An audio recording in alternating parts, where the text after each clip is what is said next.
I म्हणजे काय, मी. दोघांसाठी यूज करू शकता. आता दोघांसाठी म्हणजे कसं, म्हणजे स्त्रियांसाठी किंवा पुरुषांसाठी किंवा लहान मुलांसाठी कोणासाठी तुम्ही आयचा यूज करू शकता, फक्त ज्यावेळेस तुम्हाला मी म्हणायचं असतं त्यावेळेस. याचे एक्झाम्पल बघा. I am a teacher. I am a teacher, मी शिक्षक आहे. किंवा आय एम अ डॉक्टर, मी एक डॉक्टर आहे. आय क्लिअर झालं. नेक्स्ट आहे मी. मी म्हणजे मला. आता मलाचा सुद्धा तुम्ही दोन्ही जेंडरसाठी त्याचा यूज तुम्ही करू शकता. एक्झाम्पल बघा. गिव मी अ पेन. गिव मी अ पेन, मला पेन दे. क्लिअर झालं आय आणि मीचं तुम्हाला. नेक्स्ट आहे माय आणि माइन. माय आणि माइनचा मिनिंग सेमच होतो. माझा, माझे, माझी, अशा प्रकारे तुम्हाला माय आणि माइनचा यूज करायचा आहे. आता तुम्हाला आता माय कधी यूज करायचं, दोघांसाठी सुद्धा येतं. जेंडरचं काही तुम्हाला इथं रूल्स नाही आहेत, दोघांसाठी तुम्ही यूज करू शकता. एक्झाम्पल बघा. My name is Ram. My name is Ram, माझं नाव राम आहे. It's mine. इट्स माइन, हे माझं आहे.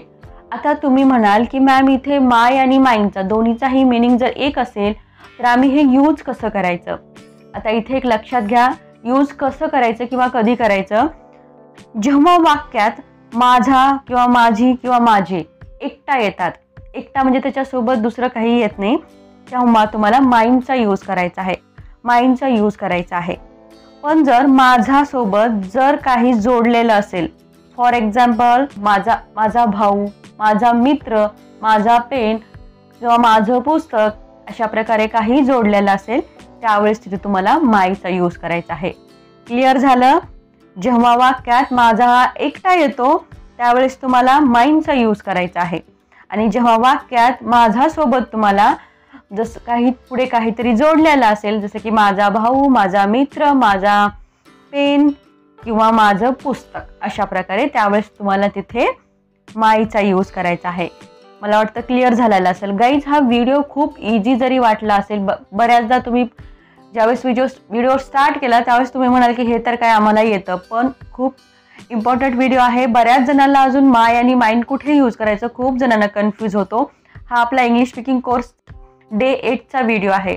व्हिडिओ केअरफुली आणि शेवटपर्यंत बघा. हे छोट्या छोट्या गोष्टीच असतात की ज्या पुढे जाऊन आपल्याला इंग्लिशमध्ये कन्फ्युजन निर्माण करतात की बाबा कुठे यूज करायचं समजत नाही, त्याच्यामुळे आपण बरीच सेंटेन्स बनवू शकत नाही. आता माय आणि माइनचं तुम्हाला क्लिअर झालं. अच्छा, एक्झाम्पल बघा. You are mine. You are mine, तू माझा आहेस.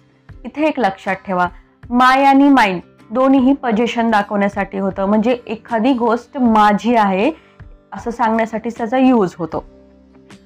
This book is mine. This book is mine, हे पुस्तक माझं आहे. This is my book. This is my book, हे माझं पुस्तक आहे. आता ह्या दोन एक्झाम्पलवरून तुम्हाला क्लिअर झालेलं असेल की धिस बुक इज माइन, हे पुस्तक माझं आहे, आणि धिस इज माय बुक, हे माझं पुस्तक आहे. थोडं तुम्हाला लक्षात आलेलं असेल. जेव्हा तुम्ही सेंटेन्समध्ये माय यूज करता त्याच्यानंतर म्हणजे लगेच नंतर तुम्हाला एखादं नाऊन येतं. आता इथे बघा, सेकंड सेंटेन्समध्ये मायच्या नंतर बुक हे नाऊन आलेलं आहे आणि मायसोबत बुक हे जोडून आलेलं आहे. क्लिअर झालं. आणि वरचं जे सेंटेन्स आहे धिस बुक इज माइन, इथे काय माइन एकटा आलेला आहे, याच्यासोबत दुसरं काही आलेलं नाहीये. आता तुम्हाला जरा लक्षात आलेलं असेल. You are my brother. You are my brother, तू माझा भाऊ आहेस. आय थिंक क्लिअर झालेला आहे. थोडंही कन्फ्युजन असेल व्हिडिओ पॉज करा आणि परत बघा. एकदा हे कन्फ्युजन दूर झालं की तुम्ही खूप सारे सेंटेन्स बनवू शकणार आहात आणि बोलूही शकणार आहात. क्लिअर. नेक्स्ट आहे माय सेल्फ. माय सेल्फ म्हणजे काय, मी स्वतः. आता बऱ्याचदा तुम्ही ऐकलं असेल की माय सेल्फ नेहा किंवा माय सेल्फ राधा, माय सेल्फ राम, अशी सेंटेन्स म्हणजे मी राम आहे किंवा मी नेहा आहे किंवा मी राधा आहे किंवा I will do it myself. I will do it myself, मी हे स्वतः करेन. क्लिअर झालं. माय सेल्फ कधी यूज करायचं, ज्यावेळेस तुम्ही स्वतःला एम्फसाइज करून सांगत असतात की ते मी केलं किंवा मी करत आहे किंवा मी करणार आहे, त्यावेळेस तिथे मायसेल्फचा यूज करायचा आहे. नेक्स्ट आहे ही म्हणजे काय, तो पुरुषांसाठी यूज करायचा आहे. एक्झाम्पल बघा, ही इज अ बॉय, तो मुलगा आहे. क्लिअर झालं. नेक्स्ट आहे हिम म्हणजे काय, त्याला. हिम म्हणजे त्याला किंवा तो स्वतः असंही त्याचा मिनिंग होतो. हे सुद्धा तुम्हाला पुरुषांसाठीच यूज करायचं आहे. एक्झाम्पल बघा, गिव हिम त्याला दे. हिज म्हणजे त्याचा, हे सुद्धा पुरुषासाठीच यूज करायचं आहे. Example, this is his book. Easy आहे म्हणून एक तुम्हाला एक्झाम्पल देऊन मी फक्त क्लिअर करत आहे, कारण आपला जो कोर्स चालू आहे त्या कोर्समध्ये हे सुद्धा इम्पॉर्टंट आहे की तुम्हाला हे कधी यूज करायचं किंवा याचे मराठीत मीनिंग काय आहेत. म्हणून मी हा व्हिडिओ तुमच्यासाठी बनवलेला आहे. व्हिडिओ शेवटपर्यंत बघा. जरी इझी असला, छोटा असला तरी खूप इम्पॉर्टंट व्हिडिओ आहे. हिमसेल्फ म्हणजे तो स्वतः, हे सुद्धा तुम्हाला पुरुषांसाठीच यूज करायचं आहे. ही डज इट हिमसेल्फ, तो स्वतः करतो. हिमसेल्फ स्वतः, ही डज इट हिमसेल्फ, तो स्वतः करतो. किंवा he does his homework himself, तो स्वतः त्याचं होमवर्क करतो. क्लिअर झालं हिमसेल्फ. नेक्स्ट आहे शी. आता शी म्हणजे ती, हे तुम्हाला स्त्रियांसाठी यूज करायचं आहे. एक्झाम्पल, सी इज राधा, ती राधा आहे. किंवा she is my best friend, ती माझी जवळची मैत्रीण आहे. क्लिअर. नेक्स्ट आहे हर आणि हर्स. नीट बघा, हर आणि हर्स, जसं की माय आणि माईन होतं तसं हर आणि हर्स आहे. या दोन्हीचाही मीनिंग तिचा, तिची, तिचे या अर्थाने तुम्हाला करायचं आहे. आणि हे सुद्धा तुम्हाला स्त्रियांसाठी. आता याचं एक्झाम्पल, इट्स हर्स, हे तिचं आहे. हर नेम इज राधा, तिचं नाव राधा आहे. थोडंसं तुम्हाला आता काहीतरी क्लिक झालेलं असेल. जसं मी तुम्हाला माय आणि माईनचा डिफरन्स सांगितला. ज्यावेळेस माझा हे ज्यावेळेस जोडून येतं, म्हणजे माझं पुस्तक, माझा भाऊ, माझा मित्र किंवा माझा पेन, अशा वेळेस मी तुम्हाला सांगितलं माईचा यूज करायचा आहे, बरोबर. आणि माईनचा यूज कधी करायचा, ज्यावेळेस माझा हा एकटा येतो त्यावेळेस माईनचा यूज करायचा. सेम तीच ट्रिक इथे यूज करायची आहे.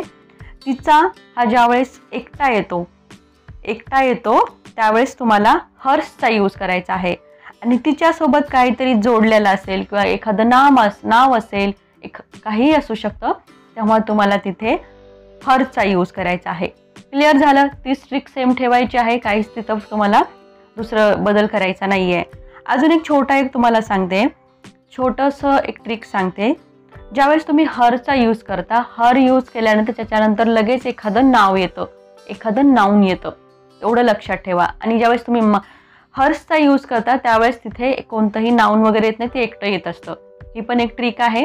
जर तुम्हाला ती अवघड जात असेल तर इझी म्हणून तुम्ही लक्षात ठेवा. क्लिअर झालं हर आणि हर्स. नेक्स्ट आहे हरसेल्फ, ती स्वतः किंवा तिला स्वतः, हे सुद्धा स्त्रियांसाठीच यूज करायचं आहे. स्त्रिया असतील, लहान मुली असतील, त्यांच्यासाठी सुद्धा हेच हरसेल्फच यूज करायचं आहे. तुम्ही मला स्त्रिया म्हणलं तर नुसतं स्त्रियांसाठीच यूज नका करू, त्याच्यामध्ये छोट्या मुली ह्या सुद्धा आल्या. क्लिअर.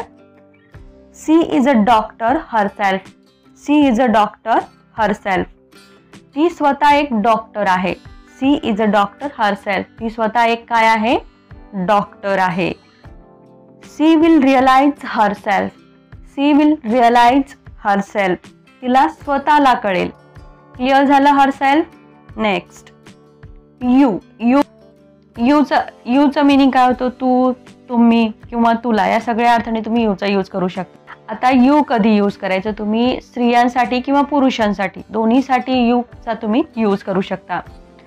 एक व्यक्ती असू शकतो याच्यामध्ये किंवा एकापेक्षा जास्त व्यक्ती सुद्धा असू शकतात ज्यावेळेस तुम्ही यू जेव्हा तुम्ही यूज करता.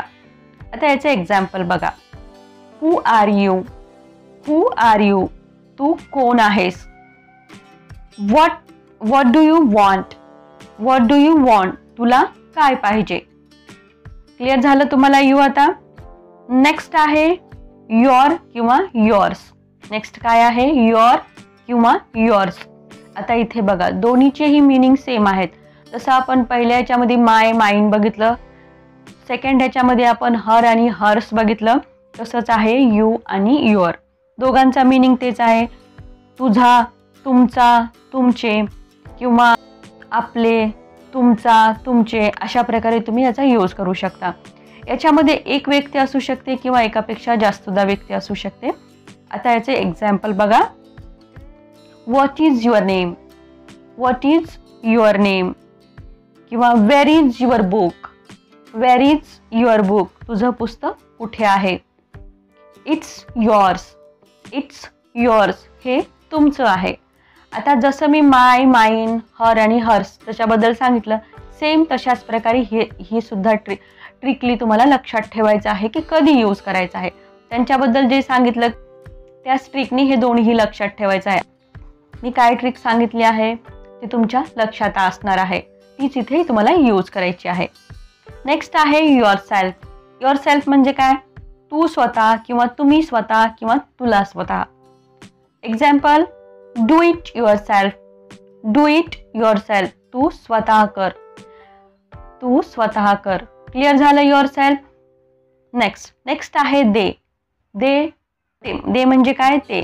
एकापेक्षा जास्त व्यक्तींसाठी तुम्हाला देचा यूज करायचा आहे. Example, they are children, they are children, ते मुलं आहेत. नेक्स्ट देम, देम त्यांना. एकापेक्षा जास्त व्यक्तींसाठीच यूज करायचं असेल, स्त्री असेल पुरुष असेल, दोन्हीसाठी तुम्ही हे यूज करू शकता. जर तुम्हाला त्यांना म्हणायचं असेल, जनरली त्यांना असं म्हणा, तुम्हाला पर्सनली कोणतंही जेंडर तिथे क्लिअर करायचं नसेल, स्त्री आहेत का पुरुष आहेत हे जर तुम्हाला क्लिअर नसेल करायचं, फक्त तुम्ही त्यांना असं म्हणायचं असेल, एकापेक्षा जास्त व्यक्ती आहेत तेव्हा तुम्ही तिथे देमचा पण यूज करू शकता. For example, tell them, tell them, त्यांना सांग. आता नेक्स्ट आहे देअर आणि देअर्स. देअर आणि देअर्स ज्या लक्षात आलेलं असेल, दोघांचाही मीनिंग एकच आहे, फक्त यूज करण्याची थोडीशी पद्धत वेगळी आहे. याचं त्यांचे, त्यांची, त्यांचा, त्यांचे अशा प्रकारे तुम्हाला देअर्सचा यूज करायचा आहे. एक्झाम्पल बघा. This is their house, this is their house, हे त्यांचं घर आहे. किंवा that book is theirs, that book is theirs, हे पुस्तक त्यांचं आहे. हे सुद्धा लक्षात, जसं मी तुम्हाला माय माइन हर हर युअर आणि युअर्स हे सांगितलं, त्याच ट्रिकने हे सुद्धा तुम्हाला लक्षात ठेवायचं आहे. सगळ्यांसाठी सेमच आहे. देमसेल्फ म्हणजे त्यांना स्वतःला किंवा ते स्वतः. ज्यावेळेस तुम्हाला ते स्वतःबद्दल असं एम्फसाइज करून सांगायचं असतं त्यावेळेस तुम्ही तिथे देमसेल्फचा यूज करायचा आहे. Example, they cooked the entire meal themselves, they cooked the entire meal themselves, संपूर्ण जेवण त्यांनी स्वतः बनवलं. म्हणजे स्वतःला इथे तुम्ही काय करताय? एम्फसाइज करताय, ते स्वतः केलंय असं तुम्हाला सांगायचंय, म्हणून तुम्ही तिथे देमसेल्फचा यूज करायचा आहे. वी म्हणजे आम्ही. एकापेक्षा जास्त व्यक्तींसाठी याचा यूज करायचा. इथेही जेंडर जरुरी नाहीये की तुम्हाला जेंट्स असतील किंवा लेडीज असतील, दोघांसाठी तुम्ही हे यूज करू शकता. We won the match, we won the match, आम्ही सामना जिंकला. अस आम्हाला, अस आम्हाला, हे पण एकापेक्षा जास्त व्यक्तीसाठी यूज करायचं आहे. Example, the teacher gave us extra homework, the teacher gave us extra homework, शिक्षकांनी आम्हाला एक्स्ट्रा गृहपाठ दिला किंवा जास्तीचा गृहपाठ दिला. क्लिअर झालं वी आणि अस. नेक्स्ट आहे आर. आर आणि आर्स. आर आणि आर्स याला तुम्ही आवर पण बोलू शकता, आवर आणि आवर्स, आर आणि आर्स असंही बोलू शकता. याचा मराठीत मीनिंग आहे आमचे, आमचा, आमची, अशा प्रकारे तुम्हाला यूज करायचं आहे. आता जसं तुम्ही my mine her hers their theirs किंवा यू युअर्स यूज केलं, त्याच ट्रिकनी तुम्हाला आवर आणि आवर्स यूज करायचं आहे. Clear. Example, this is our house, this is our house, हे आमचं घर आहे. किंवा this car is ours, this car is ours, ही गाडी आमची आहे. Our team won the match. Our team won the match म्हणजे आमच्या टीमने मॅच जिंकली. That idea was ours. That idea was ours. ती कल्पना आमची होती. क्लिअर झालं आर आणि आर्स. नेक्स्ट आहे आणि आपलं लास्ट आहे आर सेल्स. आर सेल्स म्हणजे काय? आम्ही स्वतः किंवा आम्हाला स्वतः किंवा आपणच या सगळ्या अर्थाने तुम्ही आर सेल्सचा यूज करू शकता. Example, we can clean the house ourselves. We can clean the house ourselves. आपण स्वतः घर स्वच्छ करू शकतो. आय थिंक मला वाटतं तुम्हाला हे सगळं समजलेलं असेल. जेव्हा तुम्ही सेंटेन्समध्ये हे सगळे प्रोनाउन्स येतील. आता तुम्ही म्हणाल मॅम हे काय बोलताय? बरोबर, मी तुम्हाला स्टार्टिंगला सांगितलं नाही की हे प्रोनाउन्स आहेत, कारण ज्यावेळेस आपण ग्रामरबद्दल बऱ्याचदा बोलतो त्यावेळेस खूप जणांना थोडंसं कन्फ्यूज होतं की बाबा ग्रामर हार्ड आहे, आपल्याला समजत नाही आहे कसं करायचं. म्हणून मी हे प्रोनाउन्स वगैरे तुम्हाला बोललेली नाही आहे. पण तुम्हाला माहिती असली पाहिजे की याला काय म्हणतात, म्हणून मी सांगत आहे याला प्रोनाउन्स म्हणतात. जरुरी नाही की तुम्हाला लक्षात ठेवलंच पाहिजे. तुम्ही फक्त लक्षात ठेवा याला मराठीत काय म्हणतात आणि केव्हा यूज करतात. क्लिअर झालं? व्हिडिओ आवडला असेल आणि तुमच्यासाठी युजफुल असेल तर व्हिडिओला लाईक करा, शेअर करा. चॅनलवर जर तुम्ही नवीन असाल तर सबस्क्राईब जरूर करा.